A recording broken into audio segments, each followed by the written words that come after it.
Hi Year 3-4. Today I've come to talk to you about plants.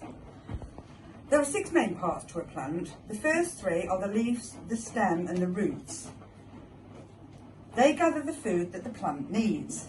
So you've got your roots, your stem and your leaves. The next 3 parts are the flowers with the seeds and the fruit.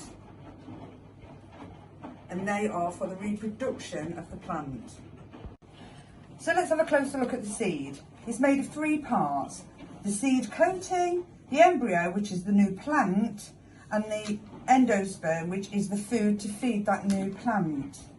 Now when the seed germinates, the outer coating will crack and the roots will grow down automatically in search of the nutrients and the water.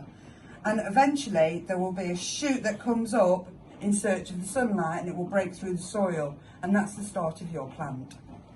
So in summary, the plant needs light, air, water, nutrition and space.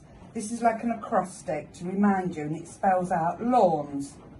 Light is from the sun, the air is carbon dioxide, which is what they breathe, water comes from the rain, the nutrition comes from the soil, and space is the area in which you plant it. Hi, so I've got some seeds together and I thought you might like to try planting some seeds of your own. Now at this time of year you can only really plant broad beans and peas. I found these 2 old containers out of the recycling. You know how I like to recycle. And they act as brilliant propagators because they're transparent and the sunlight can get through. So without further ado, compost in this one. Seeds, as you know, you can plant them any way round because the roots will always go down. So just pop a few in there. And when you filled it up, give it a good water in, pop the lid on and pop it on a warm windowsill. The same with the peas. I've just filled up this egg carton. They don't need a lot of soil, and the seed pea shoots absolutely fantastic in salads. Just pop a pea in each one, pop it down with your finger, water it, close the lid, put it on a windowsill and just make sure that they stay damp. So here's a little experiment you might like to try at home to show how the roots soak up the water. Now I've used turmeric in this water and this is beetroot juice water.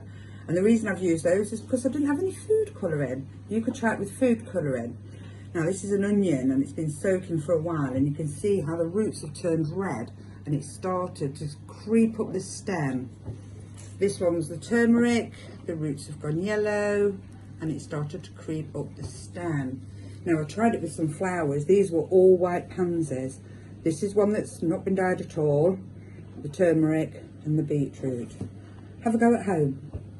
So I've drawn this diagram of parts of the flower and I've labelled it, and I'd like to set you the task of drawing your own and sending it in. That would be awesome. Bye for now.